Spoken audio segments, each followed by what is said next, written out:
2020 год знаменателен на многие события, но главный из них для жителей России и всего мирового сообщества, на мой взгляд, является 75-летие победы над фашистской Германией.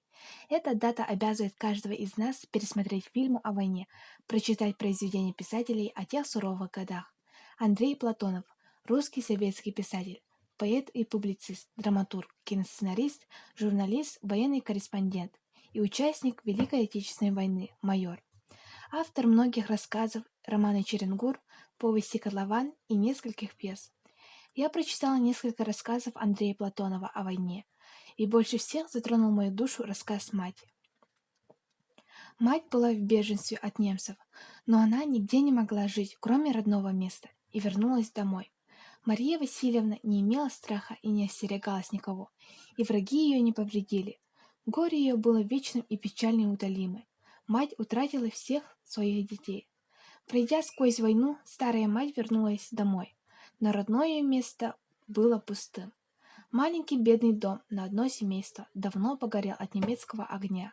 Она села посреди остывшего пожарища и стала перебирать руками прах своего жилища.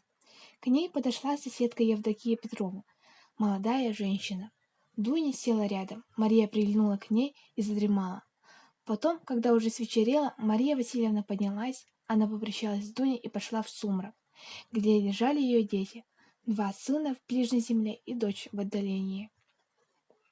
Мария Васильевна пришла на место могилы, где стоял крест, сделанный из 2 связанных поперек жалобно дрожащих ветвей. Она села у этого креста и потрогала могильную землю, и прилегла к ней лицом. Потом мать задремала и уснула на могиле. К полудню русские танки вышли на дорогу и остановились возле посада.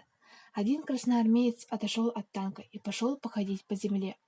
Возле креста красноармеец увидел старуху, приникшую к земле лицо.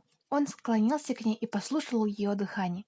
Ее сердце ушло, понял красноармеец, и покрыл утихшее лицо покойной чистой холстинкой. Читайте книги о войне, они расскажут всю правду, как люди страдали и выживали в суровые военные годы.